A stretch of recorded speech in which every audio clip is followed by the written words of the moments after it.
Hello from New York, I'm Chris Hayes. If you missed our Saturday program, we had an exclusive report about a D.C. lobbying firm proposing a detailed plan for taking down Occupy Wall Street. We'll talk with one of the plan's targets, Ohio Senator Sherrod Brown, later in the program. And UC Davis is launching an investigation after police pepper-sprayed peaceful Occupy protesters there. Right now, it's my pleasure to be joined by Democratic Congressman Steve Cohn of Memphis, Tennessee. Reihan Salam, columnist for The Daily and UP veteran. Great to have you back. MSNBC contributor Melissa Harris Perry, also of Tulane University and The Nation magazine, and who was here yesterday. And veteran New York Times columnist and UP guest Bob Herbert, now a distinguished senior fellow at the Demos think tank. Thank you all for joining me. Really appreciate it. So first off, the Republican candidates for president, all except for Mitt Romney and Jon Huntsman, met in a mega church in Iowa last night for debate.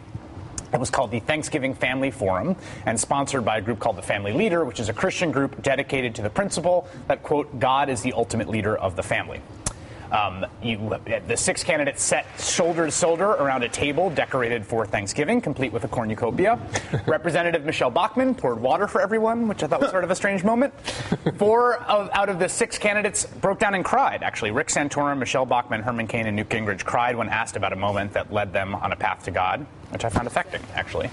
But the moment that stuck out to me from last night's debate was when Newt Gingrich, the newly minted frontrunner and veteran Washington, D.C. influence peddler, jumped all over the Occupy Wall Street protesters. This was probably the biggest applause line of the night. Take a listen. All of the Occupy movement starts with the premise that we all owe them everything. They take over a public park they didn't pay for, to go nearby to use bathrooms they didn't pay for, to beg for food from places they don't want to pay for, to obstruct those who are going to work to pay the taxes to sustain the bathrooms and to sustain the park, so they can self-righteously explain that they are the paragons of virtue to which we owe everything.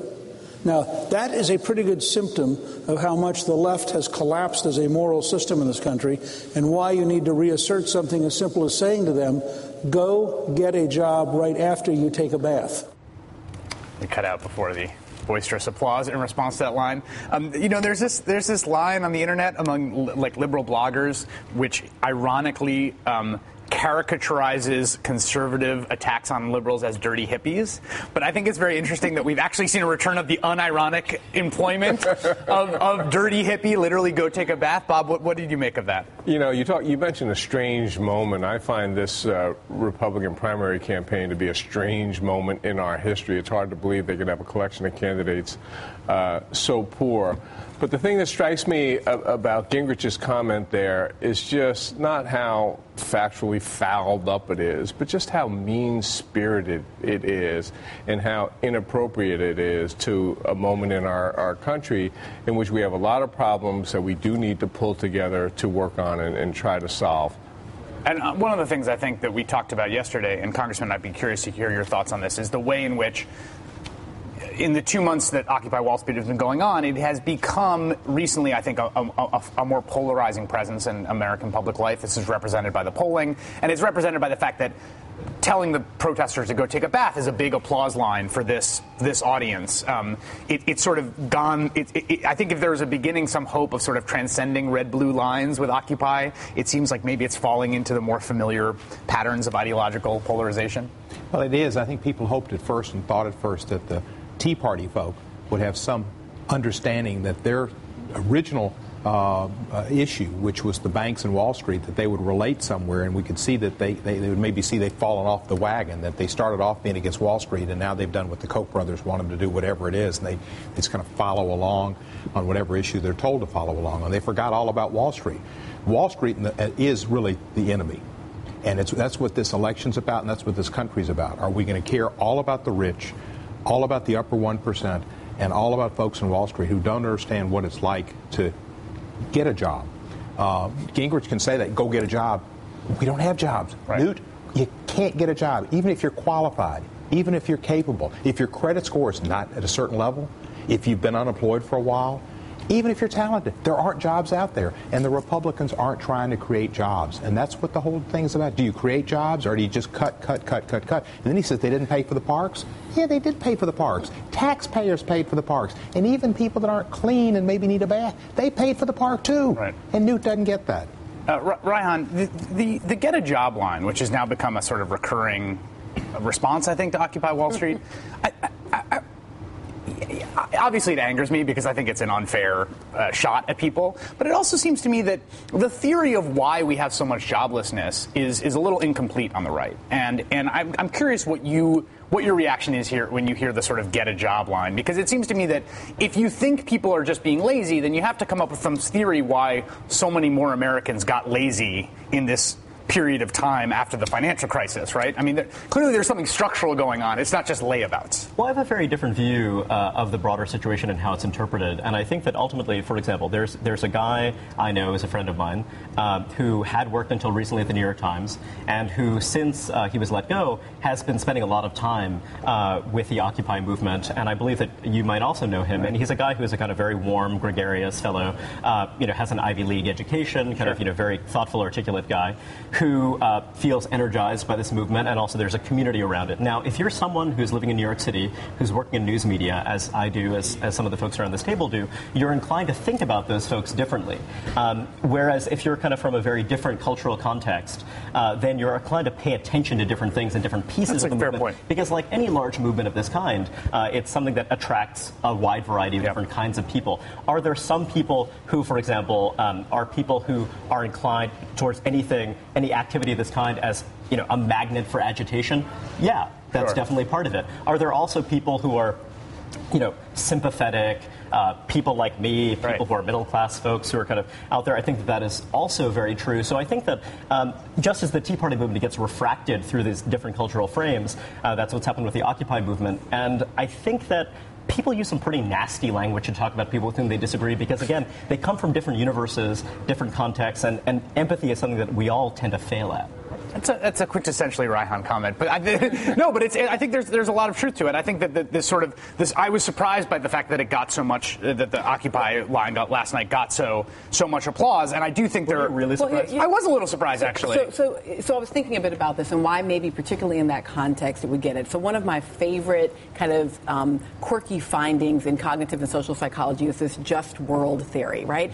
And it suggests that people who believe that the world is fair are also those who might be most likely to applaud in that moment. So you might think that people sort of attach to a belief in fairness and a fair world, morality and ethics, as you might get in that sort of environment, a kind of mega church talking to the candidates, that they would also be the ones most empathetic to the poor, those most empathetic to those in difficult circumstances.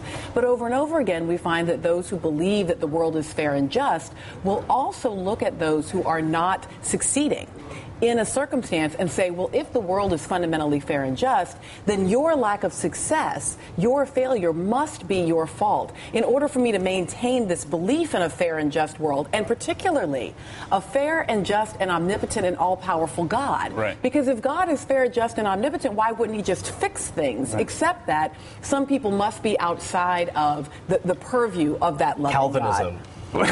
Well, but isn't there? It's a standard strain in American political life. And there's I think one of the things that we're seeing, and there is when you talk about the sort of Tea Party and Occupy Wall Street, which is another thing that we've talked about quite a bit on the show. There was a meeting between Tea Party and Occupy Wall Street folks in Memphis, Tennessee, actually recently, which I thought was really interesting. And they talked a little bit about what issues they had in common, and they didn't agree. They certainly had their disagreements. But this notion that things are fair and just has been so ruptured by the experience of the last 3 years that it's very hard to hold on to. And then I think that sort of manifests itself in all sorts of different ways. The frustration we have with our elected leaders or our elites, et cetera, because the system doesn't manifestly look particularly fair and just right now, Bob. Well, the other thing, though, is if we're going to consider the audience response, we have to consider who the audience was. And that's an audience that's hostile to all things left.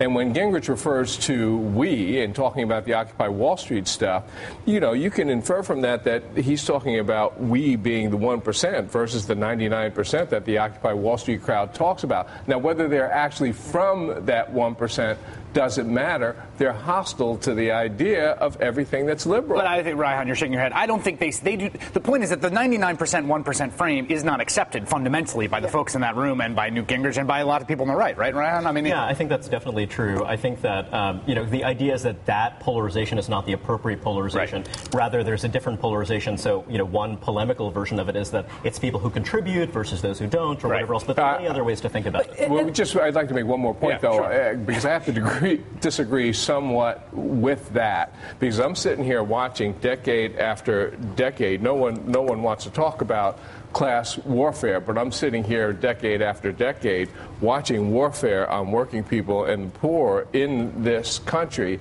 and then I'm looking at the people who think that that's all right, and the people at that Republican debate think that that's all right. Right, but all I'm saying is that the folks in the folks in that room were not. It was not people making over $750,000 a year, which is the cutoff. I agree. That's what I'm saying. It doesn't mean that they're literally part of the 1%. Right. But I do think it was interesting to hear you talk about sort of having a sense of knowing who the people are and whether or not they're gregarious and compassionate and smart and interesting. Because I think the other part of our framework in most of our rights-based movements has been this kind of respectability idea, that the way that you're allowed to ask for more, the way that you're allowed to ask for equality is by first asserting how much within the bonds of respectability and normality you are. It was true in the civil rights movement. It's true in how the current LGBT movement goes for, don't ask, don't tell, which is about being a soldier and a citizen. It goes for marriage equality, which is about respectability. This is incredibly astute. I mean, just think about how we don't talk about ex-offenders. When people talk about the employment landscape, people don't mention, by the way, one group that has a really hard time in the labor market are ex-offenders. Right. Because no one wants to talk about them. Because they're not respectable. We're going to talk more about this and about the GOP debate after this break.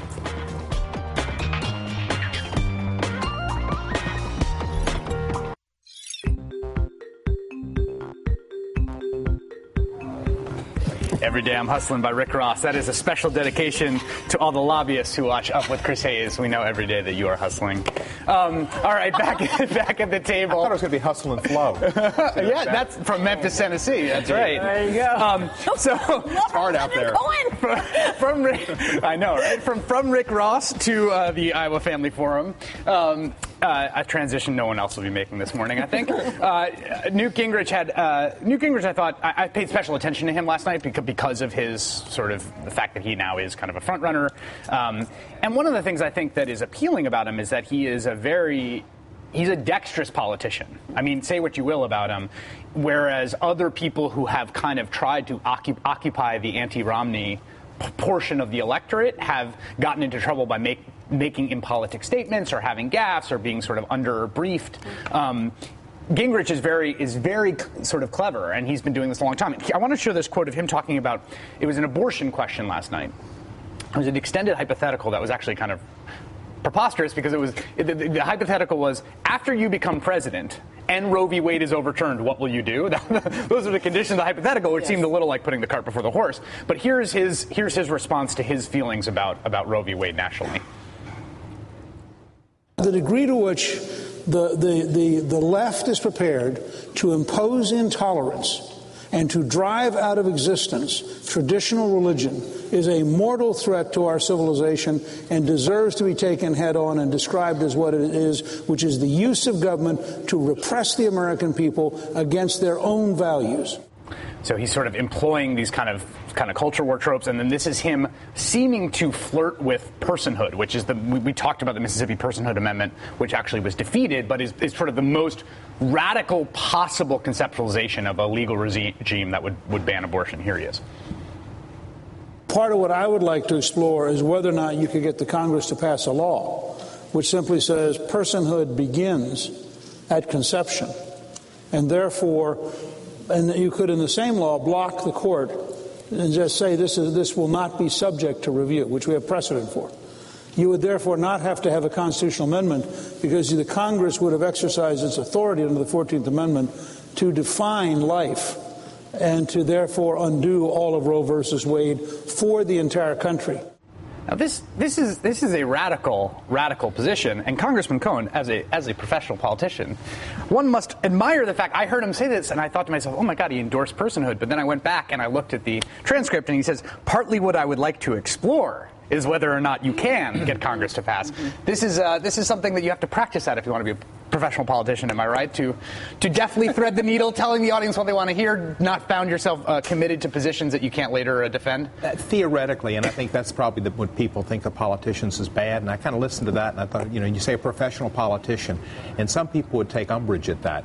I take great honor at it because that means I've been successful in winning my elections and getting the support of the people.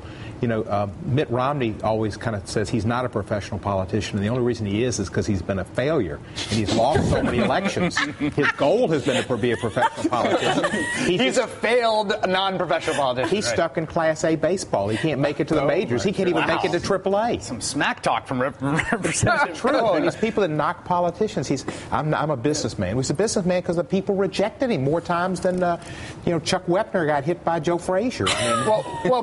And last night there is definitely a strong sentiment for against professional politicians. I think across the country. We're going to talk a little bit about this later. I want to talk to you about Congress's approval rating. Last night, one of the big applause lines also was Rick Perry suggesting a part-time legislature. If that would be something that they. We are a part-time legislature. What do you mean by that? Well, we meet less than any Congress in the past. I mean, when I came in Congress in the 110th.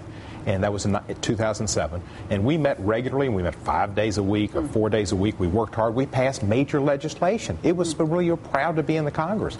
Now we meet a week, we off a week, we meet 2 weeks, we're off a week. It's nice to be home. It's nice. Memphis is a great place to be. But we're supposed to be in Washington, but even when we're home, we're working. You're not part-time. You're meeting with constituents. You're meeting with interest groups. You're looking at problems in your community.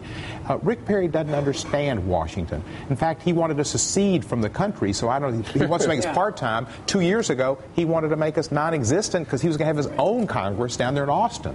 The personhood thing that Ingrid said last night, Melissa, what's your reaction to it? You're taking a deep breath. Well, I mean, because watching personhood defeated in Mississippi was a kind of bright light moment. It was exciting to see that reproductive rights could be framed in this very broad coalition. Look, the fact is that the only way personhood gets defeated in Mississippi is that a lot of people who self-identify as pro-life go out and vote against it, and they vote against it because it would have meant also the end of various forms of birth control. It would have hamstrung the ability to do in vitro fertilization. It was simply a too far kind of amendment, and so watching the people of Mississippi make what I think is a reasonable choice around that had me sort of breathing a little easier on this question. And so to see it revived, and particularly to see it revived, I love those two sounds right next to each other, because one says, here's the government trying to impose its worldview over and against your morality, and then the next one is, what I'd like to do is use the government to impose my morality on the rest of you. And I mean, it really is just an indication of what that. Melissa, wasn't it great as Southerners to see Mississippi be a beacon of hope? I mean, what a strange deal. No, it was pretty great. I have to say, I was. Women are women in Mississippi how too. Scary are the times when Mississippi is the beacon of hope in the United States. I think what it spoke to is first of all the sort of overreach question, but this question about sort of imposition of morality. I actually thought last night there were moments of this forum that I thought were great. They were great television. They were actually fairly high-level philosophical conversations about pretty bedrock principled issues, because you have people like Ron Paul and Rick Santorum sitting there who take very different perspectives on certain of these questions. One of Reihan's favorite politicians is Mitch Daniels, who's the governor of Indiana. I'm speaking for you, but you admire him. You've written well of him. He's done a lot of impressive things. And he had this idea of the social issues truce that he sort of floated, that the conservatives were going to be both politically and substantively benefited by turning away from some of the sort of issues that we saw as the focus last night. Do you think that he has been successful, or the people that are advocating that thing have been successful in turning the orientation of the Republican Party? Because when I watch these primary debates, it feels like we're just dealing with basically the same electorate that we had in 2004, who really are concerned about these core issues: gay marriage, abortion, etc. Yeah, I mean, I think that there's a fantasy in political life that the people with whom we disagree will suddenly, pick up their bags and vanish and kind of darken our doors ever again. And I think that that's dead wrong. With regard to what Melissa had said earlier on, which I found characteristically astute, one of the things going on here is that when you're looking at the personhood amendment, in a way it represented this kind of overreach on the part of some folks, and Melissa mentioned that some people who identify as pro-life, some people think of themselves as conservative. This has been a strategy for a very long time. When you look at the defeat of Robert Bork in his nomination to the Supreme Court, there was also a deployment of what the liberal journalist William Salatin has called pro-choice conservatism.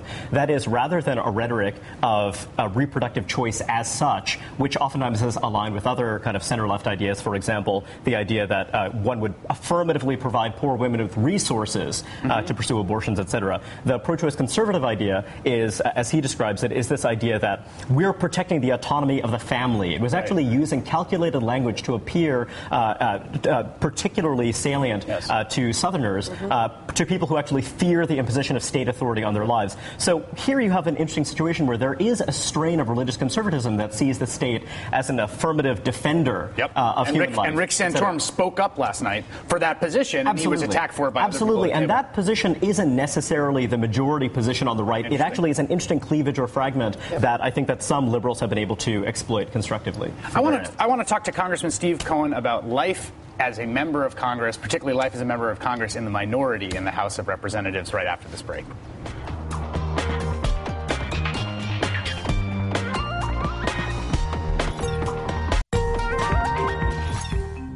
For this kind of court. All right, Congressman Steve Cohen, I have to thank you for coming today because you are the first sitting member of Congress we've had with us at the table for the full 2 hours, which I think is fantastic. That's interesting. I was the only member of Congress at the anti-Keystone XL pipeline rally last week. Were you really? So, yeah, and I'll be the only member of Congress next week, whatever, cheering for Memphis Tigers basketball. You have been, you represent Tennessee's 9th District, and you've been a member of the House of Representatives both in the minority and the majority. Right. You're in the minority now, and I guess my first question to you is it just a bummer to be a member of the House when you're in the minority? Because it seems like it would be extremely frustrating, particularly when you have tasted what it's like to be in the majority. It's much better to be in the majority, and it was a great honor to be in the 110th and 111th Congresses, which I think were two of the most productive in the history of our nation. They've been compared to LBJ's 65 Congress, and as far as being productive, we did a lot. So, yeah, but it's always an honor to be in Congress. Even when you're in the minority, it's an honor to be in the United States Congress to represent 670,000 whatever people. And so when you're in the minority, yeah, you're not passing legislation, and it's frustrating. And you're hearing all these issues being discussed that are anathema to you. But you also have the opportunity to voice opposition to them and to give a different perspective. And you do a lot of messaging rather than passing legislation. You can pass some small things, but you can't pass much. Is that how you see your role when you shift from majority to minority, is essentially as a messenger? I mean, obviously there's some constituent services that you do. You do constituent services, and with a Democratic president, you still have access to the administration in a better way than you would with the other party, and you can do things for your district, and we've had great successes there. But a lot of it is messaging. You know, we were, I think, able to get the message across on the environmental questions and the potential damage to the aquifer, the Ogallala Aquifer, and get the Keystone Pipeline decision put off. And there were 14 other members of Congress that worked with me on that. So you can have success on influencing the president and the administration, but as far as legislation, no. The party in power picks every bill that gets heard. There are thousands of bills introduced. Only a few dozen get even heard. You get a hearing, and then they get to the floor is even less.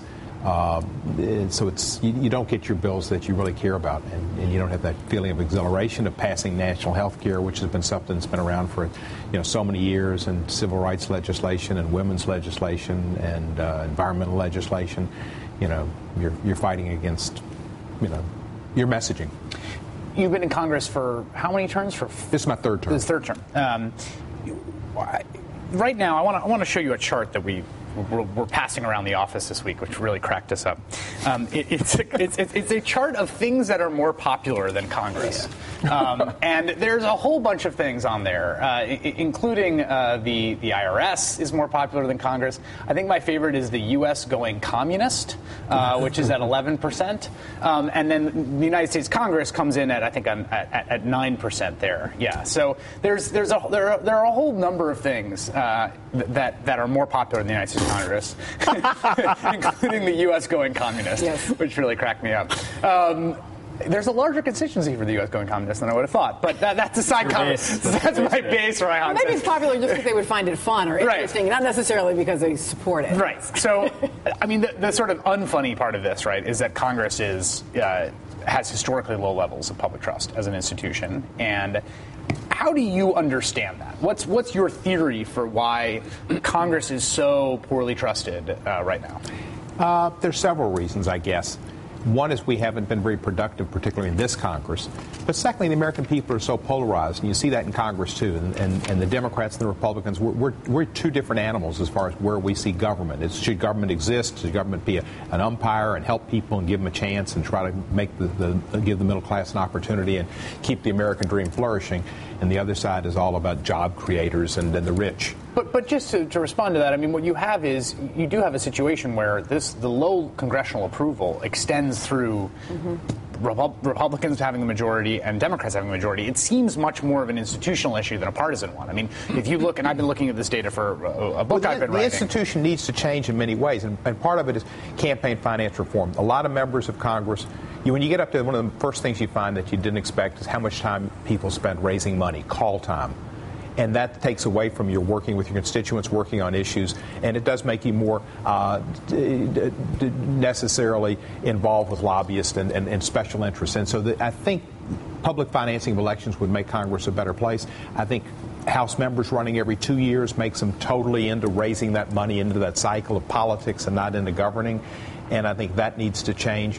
And I do think people see that. And then there's a lot of stuff about Congress, but probably being the awful institution is looked upon, for me to defend it puts me in a difficult position. Sure. But I'm going to do it. And I've written Speaker Boehner, and I've written him again and again, and trying to get him to stand up for Congress, which he should as Speaker. A lot of things put on the Internet are just total abject lies. And I've got on the Internet? There is a thought. But they put out things on the Internet like Congress people after 1 year get a retirement for life. Right. They're full salary. Well, it's not true. You don't get a retirement until you serve 5 years, and then it's the same as any federal employee. They say we've got some special health care deal. We have the same health care as any other federal employee. They say the laws don't pertain to us.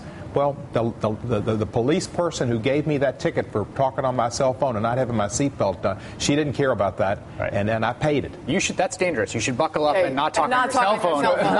You're referring to a whole genre of chain emails that have gone around that I have actually seen, and you can go to Snopes.com where they talk about this. I want to talk about something you touched on there, which is lobbying and the sort of role of lobbying and influence peddling. Pizza, it's the role it plays in this, vegetables, all courtesy of K Street coming up.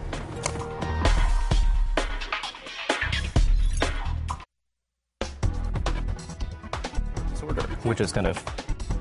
Yeah. All right, so back during, I want to tell you a little quick story, which is a perfect fable, I think, for what people find frustrating about how Washington works. Well, I'll speak for myself. What I find frustrating back during the administration of George W. Bush, Congress, this is during Bush signed it, Congress passed a bill saying the school lunches should meet common sense, science-based dietary guidelines to be established by the U.S. Department of Agriculture. Basically, it just said school lunches, the school lunch program, should conform to the dietary recommendations the USDA makes for everyone. Basically, this is what a balanced meal is, so if we're going to serve it in our schools, we should have that. So 7 years later, this January, the USDA announced the new guidelines, right? They conducted a study, and they had the guidelines. School lunches can include no more than 2 servings of starchy vegetables a week, such as French fries, for instance.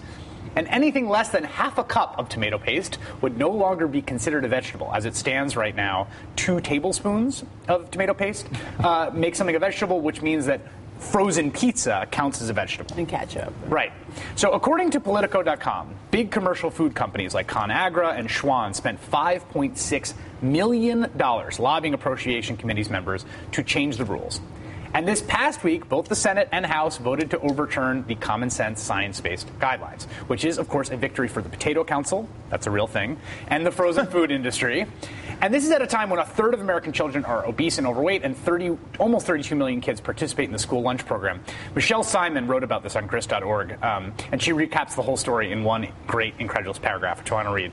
Congress authorized USDA to improve the nutritional quality of school meals 7 years ago, which was already long overdue. USDA commissioned a report to help the agency do exactly that, based on the best available science. USDA subsequently proposed regulations, has taken public comment, and should then come out with final regulations. But the food industry didn't get what it wanted through the normal channels, so it went to Congress, which usurped the entire process. I'd love to see reporters asking, how the hell did that happen? Chris, it seems to me that this answers the question of why Congress is held in such low esteem. I go all over the country talking to working people, and they feel that the system is rigged, and they have the view, whether it's fair or not, of a pox on both their houses. So they feel that Congress is allied with the corporate interests, especially, and with the financial interests, with the big special interests that have the finance, the lobbyists, and the clout and the access that ordinary people don't have. If these large food processors did not spend a single cent lobbying Congress, they still produce large numbers of jobs. The food service industry is a very large employer, particularly in many marginal districts in the United States. So regardless of spending a cent on these issues, I think that members of Congress would have some reason to want to listen to them more than they'd be inclined to listen to kind of various other groups. So but it matters at the margins, right? I mean, so there's a distinction. It's not you don't clearly, think it matters? So I think that one way to think about lobbying, there's a wonderful book, Lobbying Policy Change, and sort of the part of the model that it advances is this idea that, people have an ideological view, and then they are looking for kind of informational subsidies. Who is aligned with my ideological view, and how can I advance that ideological view? So it's not so much, they're spending the money, et cetera. It's more, you're a job creator in my district. Whether I am a Democrat or a Republican, you're someone who creates jobs in my district, and this is something that can facilitate, that can help ease the way for you. And that I don't think that that's right or appropriate. I don't think that it's very sensible, and I think that actually you want to resist that kind of pressure. Regardless, that pressure exists because people care about things like job creation, et cetera. I think, though, part of what belies that is the polarization. So, I mean, there was a time when you looked at the U.S. Congress, and despite partisan differences, there were also regional differences that sometimes, cut crossed it. So those who were representatives in agricultural areas, Democrats and Republicans would come together, and those from the Midwest and from the South had shared interests. I think that persists to some but much less, and much more now. What you're seeing is that ideology is overwhelming this. So instead of this being about the potato farmers being protected by the potato congressman, right, which ought to be balanced out. I mean, that's the whole. I mean, that's Federalist Papers, right? That is the idea that there should be. There's also been regional separation. But the regional separation goes along with the ideological one. So now the issue is, how dare government tell me what to feed kids? Yes, somewhat. But there's also, there was Democratic support for this. Sure, exactly. There were so this was both of these things. This was an industry group. This was sort of, old-fashioned. I'm from a potato state, and I got to represent the potato growers. There was. I don't think you can say that just all Congress. I was watching Larry O'Donnell when he went absolutely ballistic on all members of Congress, and I was agreeing. I said, right, the Congress is terrible. Whoa, I'm one of them. No, stop. But and I wondered what it was, and I checked it out, and then we had the bill, and it was the continuing resolution to keep the government going for another month without having a shutdown, and it was the budgets of three different areas in the appropriations. So you had to vote it up or vote it down. Right. And I thought about going up and voting no because of the pizza deal. Of this, right. I'm doing Atkins, so I'm anti-carb. And so there's personal interest. And someone at the flour industry group is right now typing an angry letter to the Congress. I'm moving. That's an excellent point. That's an excellent point because actually that's showing what is the thought process that's going on and how are you making these decisions. And it's a complicated matter where there are a lot of different moving pieces, and the people who are most intensely interested in defending the interests of the food processing industry are going to be more active. They're going to be on committee. I cut off the Congress in mid-sentence. I want to talk more about Pizzagate after this break.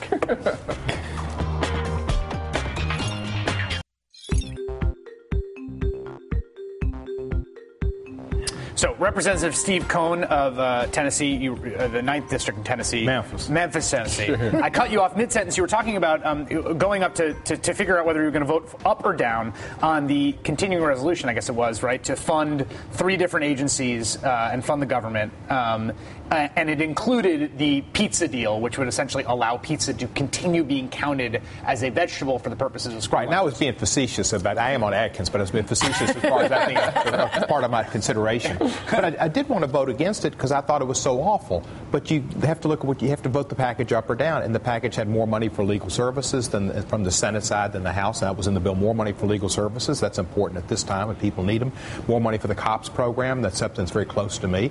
More money for high-speed rail, which isn't so close to Memphis, but important for our nation. And there were a whole lot of areas where it was a much better bill. And a man named John Olver, who's the head of the Appropriations Committee in these areas, was going around and passing out a sheet. And Olver's been around for a while, and he knows. And on balance, it was the right thing to do. And I could have just said, I'm going to be the most virtuous person up here. And because of this awful decision in Lawrence O'Donnell, I'm going to vote no. Well, that would have not been right because my constituents are better off with the funding they got from those bills and the government continuing for another 30 days and not shutting down. And this gets to a sort of deep issue here. One is a profound issue just about the nature of democratic politics, which is always forced choices and always, lesser of two evils kind of thing, perfect enemy of the good, etc. But in the current system, it's the fact that so much of what the real action happens so far upstream of the actual vote, right? I mean, the question is, by the time it gets to a vote, the cake has been baked, essentially, right? A whole lot. That's exactly right. And I don't know who was on the conference committee. I got my news from Lawrence O'Donnell. And there's a lot of times, there's 435 people and 100 in the Senate, and you know what's going on in your committees, but in other committees or a conference committee, you have no clue. Right. But this is just coming out, and you read it, and if you're not on the committee, you bone up on it, but it's not like you have some special access to what's happening. Right. You don't. When you have your caucus meetings, you might get briefed on certain of these things, and that's when you're kind of brought into the loop. But otherwise, you don't. But this contributes to the perception that the system is rigged because the public does not understand this well. The legislative process is incredibly complex, as you're describing it right here. But the big actors, whether they're on the left or the right, whether it's corporate, whether it's the financial industry, whether it's labor, they do understand how the process works. And they can get in there and maneuver and try to make it work for them. They can hone in on where they need to be, and they've got a specific target. Sure. And if somebody, Machiavelli said power is taken, not given, and so they know that, and so they make sure that their areas, they've got ordinary voters say, where does that leave me? Right. Where do I ever get to have my say? The one thing, though, that this points to is that campaign finance reform cannot in and of itself fix the entire problem, despite, supporting that, because it's not just financial asymmetries, it's also informational asymmetries. It's also that some folks have expertise, interest, and the ability to hone in on just one aspect. I've loved listening to you this morning so far, in part because I'm feeling like we need like a new Schoolhouse Rock about how a bill becomes a law. Absolutely. Because the version that we grow up with and have this maybe idea with Rick Ross's Every Damn Hustle. Yeah. Right, the background. But there is this sense that, the Congress is a more complicated place. The one thing Republicans do have right is government has grown. It is bigger. It is more complicated. There are larger staffs. There's a lot going on.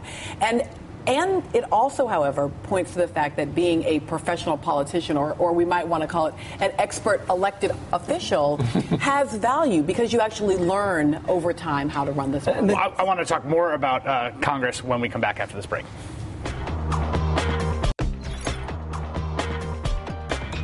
Talking about how Congress works or does not work here, and we have a real live sitting congressman with us, which is just a great pleasure. We were talking about the sort of the kind of special interest jousting that happens in the committee process, and Melissa, you made the point I think which is right, which is that however much big money is corrupting the process, there's a certain amount of it that's always going to happen, and it happens under any conceivable campaign finance regime. That said, it does seem to me like the current regime exacerbates all the worst tendencies. You have a situation here where there was a lot of money on the table for the agricultural industry. And there's a difference between calling up a congressperson and saying, I have a lot of potato jobs in your district, or calling them up and saying, we're raising tons of money, or on the new Post-Citizens United regime, this is the sort of iceberg theory of campaign finance, right? Just a little bit pokes out at the top. But calling someone and saying, the last person who went against the Potato Council, he got $1 million from a potato allied super PAC dropped against him in a competitive race. You don't even have to spend a dime in order to be able to effectively brandish that threat in the Post-Citizens United regime. That's, I think, quite worrisome. As the ambassador of people from the right side of the political spectrum, let me advance a different proposition. Welcome to our state dinner. So basically, these independent expenditures, I agree that they're a problem, but perhaps I have a different view of why they're a problem. They're a problem because the party organizations have been so badly hollowed out that, party organizations are accountable. And if you have a universe in which political parties are able to raise large amounts of money, they can channel it. They can also aid candidates who don't have, a great deal of money themselves. And so actually our efforts to fix the campaign finance system have actually changed the system radically for the worse. They've created a much more individual candidate-centered system in which individual candidates are raising money and in which they depend heavily on independent expenditure groups to act on their behalf in uncoordinated fashion, and those are not accountable groups. Congressman, you have to live this reality. What do you think of that? Yeah, I was thinking of what Ryan was saying, but I was really thinking about the Senate. And we have always in the House thought the Senate was the enemy. Right. And because when we were, you have to have 60 votes, so therefore you get very little done. But what happens with potatoes is Idaho gets more power than it would get otherwise, because the Idaho senator has the same amount of power as the California or the New York senator. And the likelihood is they're going to be there for a longer period of time and get seniority. And if you're a senior senator, you've got a lot of power disparate from what you think you'd have. So, that's just the system, but the Senate gives small states more power than they deserve, and that's where potatoes come from. And there's a sort of rigged pro-agricultural bias to the U.S. Senate because it represents land and not people. Mm-hmm. And that's part of the reason that we have certain, farm subsidies and ethanol and a whole bunch of other things that I think that even some conservatives are not huge fans of. Up next, we are going to have Senator Sherrod Brown. A good senator. A great senator from the state of Ohio. And we're going to get his reaction to our story on those lobbyists who are targeting Occupy Wall Street. And we were also going to talk about the super committee and what havoc it may wreak or not wreak right after this.